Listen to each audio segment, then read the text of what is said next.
Hello, and welcome to this week's Medicinal Monday episode on the Alter Your Health podcast. I'm Dr. Susanna Alter, And I'm Dr. Ben. and we're both naturopathic doctors who support individuals in reversing disease and reclaiming optimal health through whole food plant-based nutrition and mind-body medicine. And we're excited to talk about stevia and monk fruit, two quote-unquote natural sweeteners today.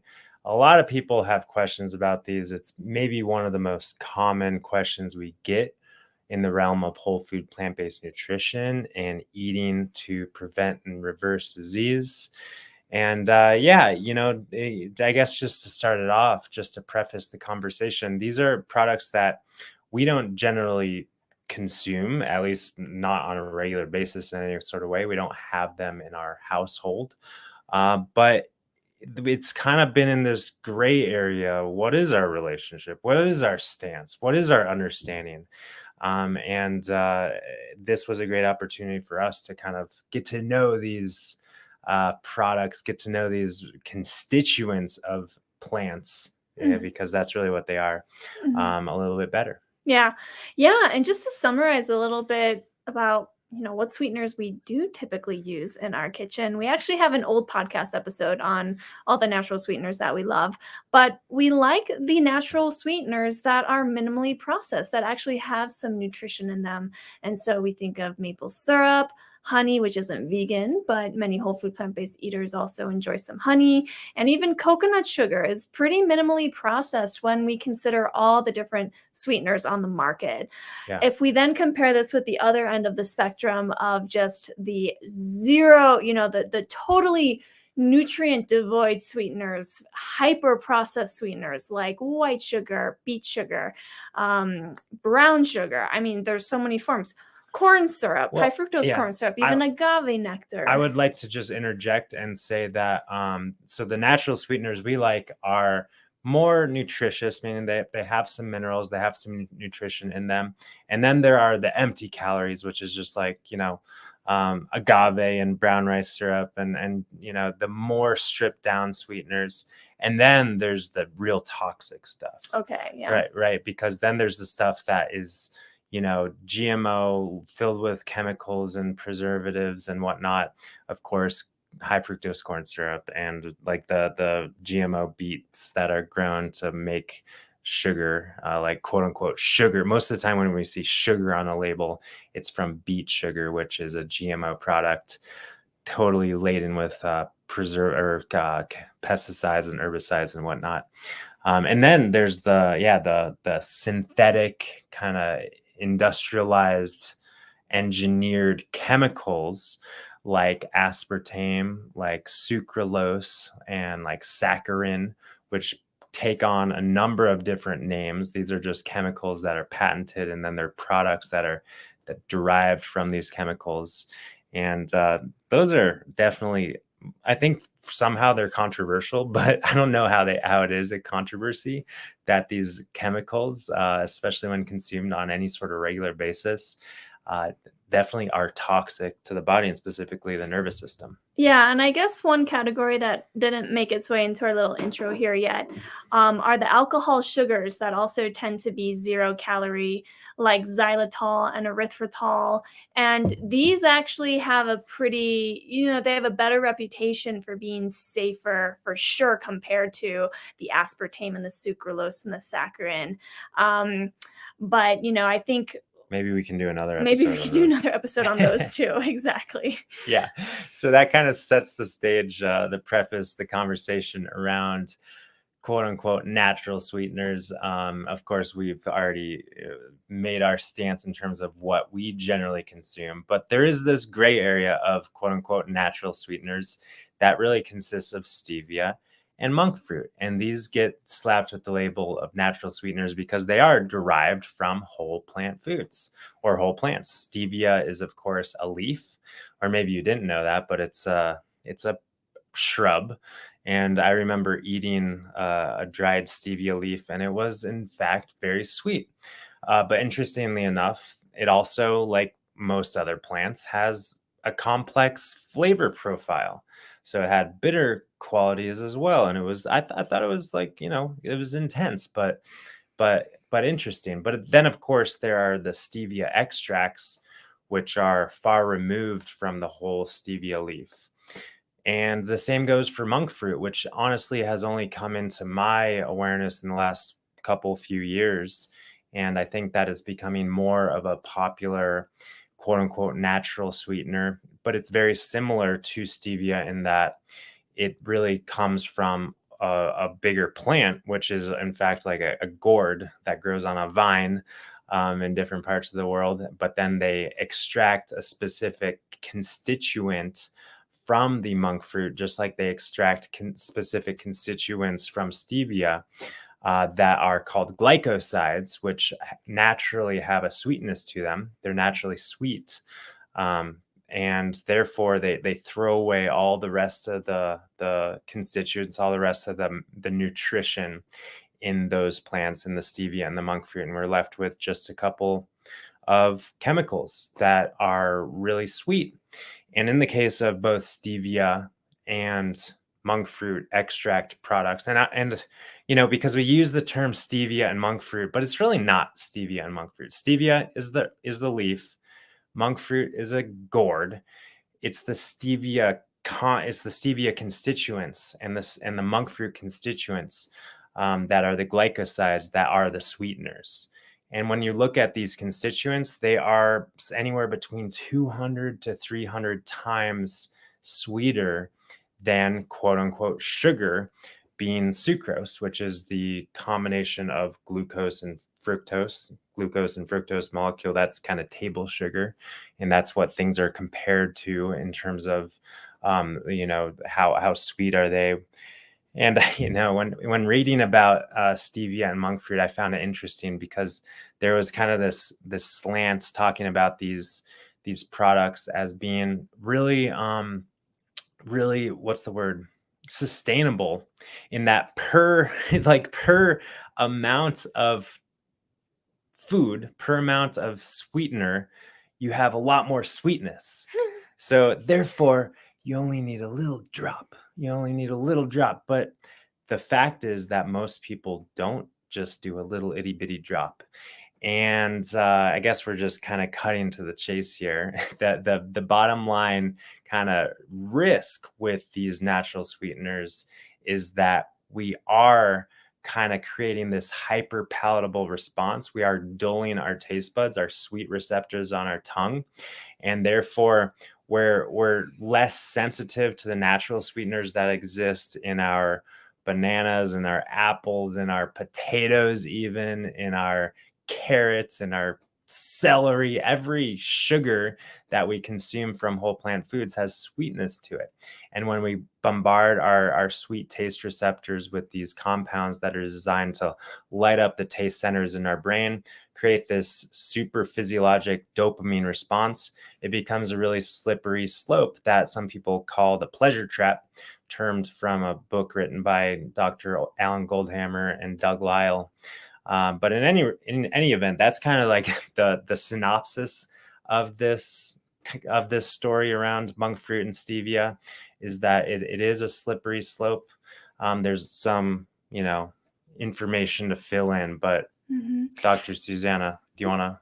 Yeah, I just want to acknowledge our comment from Val, who says, when she's looking for some sweetness, she chooses maple syrup or fruit. And yes, that's our approach as well. And someone might argue, but can't you still create that sugar addiction with maple syrup or with honey? And yeah, of course you could if you're overdoing it with your maple syrup or honey. But what's really interesting, I'll just speak from my personal experience. Cool. Whenever I have consumed a product with stevia or monk fruit, like we just got actually a protein powder, because for those of you who don't know, I'm pregnant and trying. You're eating protein powder. You let the cat out of the bag. During my horrible food aversion phases, I just simply wasn't eating enough, and I wasn't meeting the protein needs for a pregnant woman. Yeah. So I was like, okay, maybe I should try protein powder. Bought the cleanest protein powder I could find. Since then, I found a cleaner one, but it had monk fruit in it, and I just could not tolerate even like a teaspoon of the protein powder because it was so overly sweet. And of course, this is coming from a palate that is used to fruit and just small amounts of honey and maple syrup to sweeten things. But I think, the point I'm trying to make is that a lot of the processed foods that have these 0-calorie stevia and monk fruit sweeteners in them, they really do overdo it with the sweetness. And Yeah. it really is fostering that kind of palatability of the tongue and the brain response to our dopamine release when we encounter so much sweetness. Yeah, so we kind of just threw out the quote unquote cons, kind of the negative effect of these processed natural sweeteners that they extract the constituent. But I don't want to jump over the positive thing that some of these products are touted as, and it's true, and these things can be helpful for people. Knowing, we always like to use the informed consent, knowing the potential consequences in terms of our neurophysiology, food addiction, sweet cravings, and kind of just perpetuating that cycle. The fact is that these natural sweeteners are in fact 0-calorie because we're not really eating anything. We're just taking the chemical constituents that have been extracted from those plants. So we don't have any nutrition. We just have that chemical extract, the glycosides from stevia and monk fruit. And due to the fact that it's 0-calorie with none of that nutrition, it is blood sugar stabilizing. It doesn't elicit a blood sugar response. Therefore, it doesn't elicit any sort of insulin response. So if someone is dealing with blood sugar regulation issues, eating something sweetened with stevia and monk fruit would be more favorable than eating something sweetened with other sugars that are blood sugar raising. But we understand what is at the root cause of blood sugar issues, which is, the intracellular fat and causing insulin resistance. And the way to get out of that cycle is to eat carbohydrate-rich foods that are, naturally balanced with fiber and water and other phytonutrients. And then we don't have to worry about these the blood sugar effects from our carbohydrate-rich whole plant foods. But that is just to elaborate, because that was an oversimplification, but what you're suggesting for insulin resistance is not just to like carbo load, but specifically to eat a whole food plant-based diet that's naturally low in fat and higher in carbohydrate-rich foods. Yeah, and that allows our body to reverse the underlying cause of insulin resistance. And then we don't need to worry about, managing our sugar response by eating, 0-calorie sweeteners and whatnot. Right. Um, And also, I know we didn't look up the specific study, and it's just from my memory, but there is evidence showing that individuals who do consume more of the 0-calorie sweeteners that tend to be so sweet actually do have a tendency to, funny enough, consume more calories, Yeah. consume excessive calories, and probably many of those calories are coming from other, sweets that mhm. are probably processed and probably also have, the kind of metabolic dilemma combination of lots of fat, lots of salt, and lots of sugar. And that's because of the fact that these not super processed. I'll get in the processed nature of these products in a second, but the constituents, the glycosides, are 200 to 300 times more sweet than sugar, and therefore kind of create this super palatable or hyper palatability, super physiologic dopamine response, and that tells our brain we need to eat more. We need to eat more. So it does perpetuate that, but it's metabolically favorable, quote unquote, based on just the kind of reductionistic look at what it's doing in the moment in a meal, sweetened beverages with these products or whatever else. If you were to look at someone drinking a Coca-Cola sweetened with high fructose corn syrup or even cane sugar or anything else, any other sugar that has nutrition in it, like meaning sugar, like what am I trying to say? Meaning carbohydrates, proteins, etc., versus stevia and monk fruit extracts, which don't have any carbohydrates. They don't have any nutrition in them. Again, just kind of belaboring the point, just a constituent. Then the blood sugar will raise from drinking a Coca-Cola. Blood sugar won't raise from drinking in kind of a closed bubble scenario from drinking the stevia sweetened beverage. Anyway, I did want to talk about the processed nature of these foods, because to me, this is where things get a little bit concerning, I would say. Just because, again, we've got our stevia plant, our stevia leaf, we've got our monk fruit gourd, but then how do you actually get the constituents in stevia? It's mainly stevioside, and I haven't pronounced this word out loud. Rebadioside, Reb A, sometimes it's called stevioside, rebadioside from stevia, and then mogrosides in monk fruit.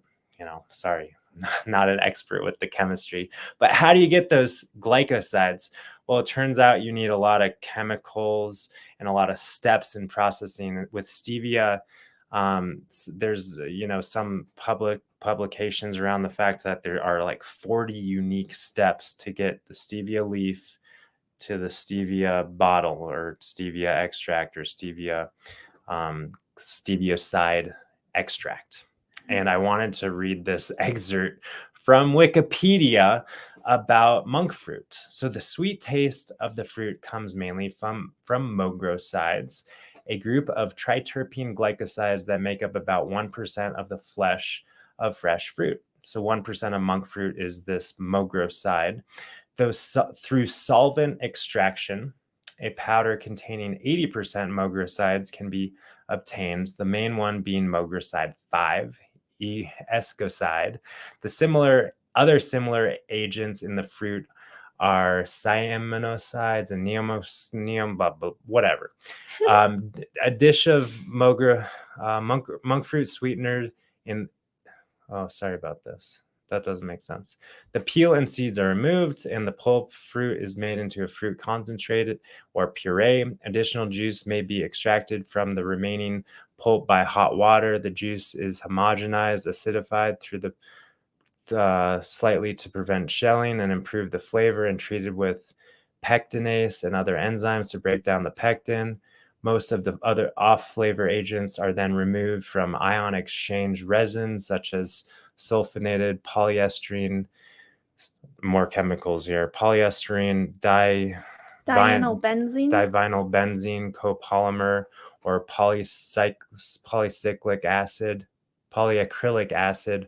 Alternatively, the off flavors can be absorbed by agents like charcoal or bentonite, which are removed by filtration or precipitated with gelatin or other gelling agents. Most of the remaining sulfurous volatiles are then removed by low pressure evaporation. And then pasteurized to kill any microorganisms. So that's kind of the nature by which you take the fruit, the monk fruit, and make the monk fruit extract. And there are some concerning ingredients or